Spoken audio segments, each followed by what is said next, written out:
Hello friends, and welcome to another guide with Zaft. I'm Zaft. As we get into more old raids, we're going to be going into the Eye this time. Um, Continuing our journey from Tier 5 into Tier 6. If you're in Outland, you're going to fly all the way out here to Netherstorm. This was an interesting raid because it was the only one that you had to have flying to access. You couldn't just run into the dungeon like any of the other ones. There was attunement that was needed for other dungeons, but this was one that required flying, which was really interesting, right? So all the way out here in Netherstorm, you're going to fly all the way to the Eye, to the far east. As you're flying, if you happen to be a miner, I would recommend stopping mining some things. If you are trying to craft everything, if you're trying to, get all the transmining and all that, awesome. If you are not, old ore still sells really well for some reason. Probably because of people like me who are trying to craft old things and get them. If you happen to be an engineer, I would recommend making this a Zap Throttle Mote Extractor. You go, you fly over, you'll see like a dot on the map. You extract little like motes. That was a mote of mana. I think it was motes of mana in Netherstorm, motes of water in Zangar Marsh, motes of air in Nagrand, motes of fire in Shadowmoon Valley. I think that was it. I don't think there were motes of anything else. Anyway, so you're going to fly right into the middle, you're going to fly into this centralized area, and you're going to run into this dungeon. Now there's a lot of trash in this dungeon that you can clear out, and you can try and get trash drops if you are so inclined. If you are interested in doing so, please feel free to do that. We still need a lot out of this dungeon. Blast. So we're going to do it in a very specific order. So this was the start of Tier 5. People who were, progressing through Tier 4 and wanted to make their way into the next thing went in here and started, some drops, and started working on Tier 5. A little tip for people who wanted to start like breaching into the Eye, they would skip this first boss because you could skip them, and because you could do these first three in any order. They would skip the first boss and they would go to Void Reaver. He was actually called Loot Reaver by a lot of people because he had so few mechanics that it was like, oh, it's easy loot. It's easy to get this guy down. It's easy to kill this boss. Not a big deal. Alar is flying around here somewhere. Where is he at? So that's Alar. I've talked about in a couple of videos how like they reduce the size of like different models. This is one they definitely did Blast. not reduce. He flies down to one of these, he knocks you back. That's it. You know that you're still in combat because you're still in combat. But essentially what he's doing is there's supposed to be an egg that spawns somewhere. There he is. So now that he's down, we go and loot him. Alara down. Once we're full up, we're going to drop a loot, like a robot, so that way we can sell some stuff. Highly recommend. If you're like, a lot of people like stress about like, oh, should I get like a fast class for doing it? Make an engineer. Get an engineer. They have all these portals to everywhere. If you're doing old loot runs, be an engineer. That's my biggest tip for anybody interested in doing loot runs, is become an engineer. It makes a lot of parts of this just easy, because like Blast. I got out to Blades Edge Mountains because I used a wormhole generator. I can get directly to Karazhan. It's so easy. All of this stuff will pull when you pull Loot Reaver, so a lot of people kill this. I'm still calling him Loot Reaver. Blast. Same.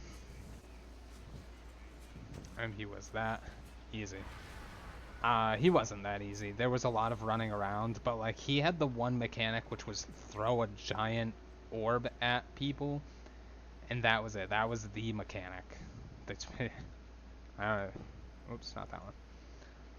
Summon a Jeeves.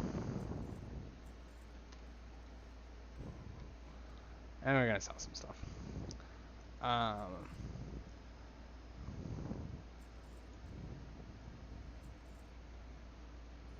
Gladiator. A lot of gladiator stuff that I can get and use. I just have a lot of crap in my bags from like this is like all from Dastardly Duos, which I'm really not. I haven't really done any Dastardly Duos. I did like a little bit the first week and then I stopped. And I was like, all right, I stopped and I didn't do anything for another week and then I was like, okay, well, there's legitimately no reason for me to. If I skip a week, there's no reason for me to do it. So, moving right along. I'm gonna skip all. I'm gonna sell all those too. If you want to keep them, you can. You can do whatever you want with your loot. I go to Loot Reaver, and then the next thing I'm gonna do is I'm gonna go up to Kel'Thas Sunstrider. Normally I would. I'm actually gonna kill my way up this hallway. I'm gonna kill down, get High Astromancer, so that way you can see all of those, and then we'll do Kel'Thas last. I normally, it's inefficient to do that way, but we're not exactly gunning for efficiency right now. We're gunning for a guide. Blast. You come up here, you're still killing just about everything. There's nothing wrong with killing everything in these dungeons, especially if you're interested in getting a zone drop. If you have all the things, it'll show you like, oh, these are things that drop just off of anything in the zone. If that's what you're gunning for, you gotta kill everything. That's just the way it goes. You do some stuff. That's Kel'Thas. Normally you're not able to like come up this way and go down. You weren't able to do that originally. But then they changed it where it's like, oh, you can just go directly to them. If you don't have to do any of these bosses. It don't matter. There's like these quality of life changes that are added to some old dungeons that legitimately make them easier to do. Not all dungeons have them, and I'll get into like which dungeons definitely don't have them and which ones you gotta kind of finagle around. I've mentioned a couple times that like, oh, we have Black Temple, we have the Eye, we have Mount Hyjal. I am forgetting that we also have Sunwell to do. So we'll get to that eventually. High Astromancer Solarian, very simple fight. She was a little bit more complicated than Loot Reaver, which is why not a lot of people did her. Totally fine. But when you do aggro her, it obviously aggroes everything. It obviously mind controls you. Sometimes you get mind controlled, I guess. And then they just stop. That was fun. That was a fun little interaction that we got to see. And it was also very dumb. But sometimes the dumb stuff is what's important. Not that those guys are a problem. But, sometimes you get mind control. I don't know how else to put it.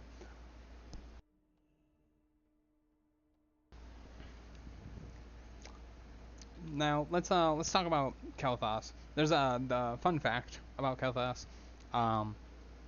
There is only one legendary shield in the game right now, as of right now in 2025, July 16th, 2025. There is only the one legendary shield. I'm hoping that changes at some point. I really want a legendary shield. And it drops off of this encounter.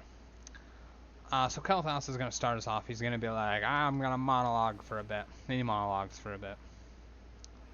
After that, each of these is going to summon one at a time. He's going to start us off just like, hey, fight Thaladar the Darkener, and then fight Lord Sanguinar, and then fight Telonicus, and then fight Copernican. A lot of weird names in this one. prepare yourselves.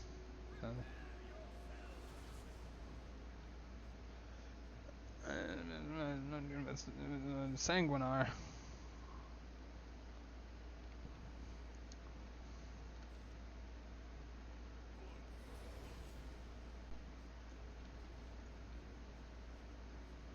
And she's like a mage. He was like a warrior. He's like a paladin. She's like a mage. And then he's like a tinker. If there ever is a tinker class, it'll be based on this idiot. Blast. After that, he's gonna summon an arsenal of weapons. This is where you get your legendary weapons. They all come from here. They're actually really cool. You can get a bunch of them. And then you were supposed to loot them based on like your spec. So like if you were a tank, you would take the bulwark. Hunters would get the longbow. The axe would go to an arms warrior or stuff. And they all had important things on them that was like, oh yeah, like this is, important for like a mechanic later on. This is a it's a healer's mace, a sword. You would give this like a combat rogue, now what would be called an outlaw rogue, and then your staff. This would also be for like a healer, but it could, you could give that to a mage and just have them. And some of them have these like on use effects that you use, right? So absorbs 1 damage, making the caster immune to. This used to be like absorb like 1,000,000 damage, because there was a mechanic later on that dealt so much damage. Increases your range, increases your physical chance on hit, increases physical damage taken. So this was like, oh yeah, makes the fight a little easier. Increases your movement speed and melee attack speed. Great. Magic damage taken by target is increased. Dispels Kael'thas's mind control when a melee ability lands. So he would mind control somebody and you'd just be like, alright, rogue, go stab him with the Infinity Blade. Done. Friendly targets of casters healed gain an effect that reduces damage. Super important. There was a lot of fire and shadow damage going out. Warp Slicer, also really big DPS, and made you immune to stun, silence, and destroy. Very important. So that happens. Now he does this bullshit. Blast. Where he knocks you back, disorients you, and now it's his turn. Now he gets the chance,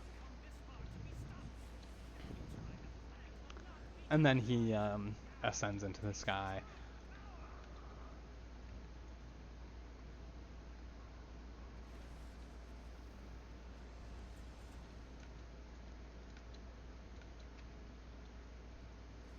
Normally there was like this anti-gravity phase. You get to see more of it in the dungeon version with Magister's Terrace.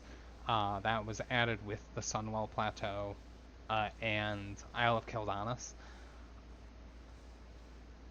where Kael'thas makes a little bit of a return, but he's a 5-man dungeon end boss, and he kind of sucks. And then you don't see him again until Heroes of the Storm, where he is a bad caster. Anyway, that's the eye. Nice and easy. Pretty simply put.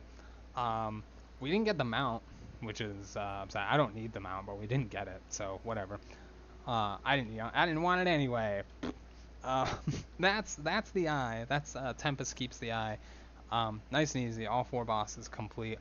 If you have any comments or questions, I haven't been saying this, but if you have any comments or questions, you can always drop them in the comment section, and I will get to them. And you can tell me what you're interested in next, what you're excited to do, what you're excited to see next. I won't be getting to dungeons for a while, but for now, I think that the raids are coming along. They're a little slow right now, but they will pick up again. But until then, I will see you guys in the next one. Peace.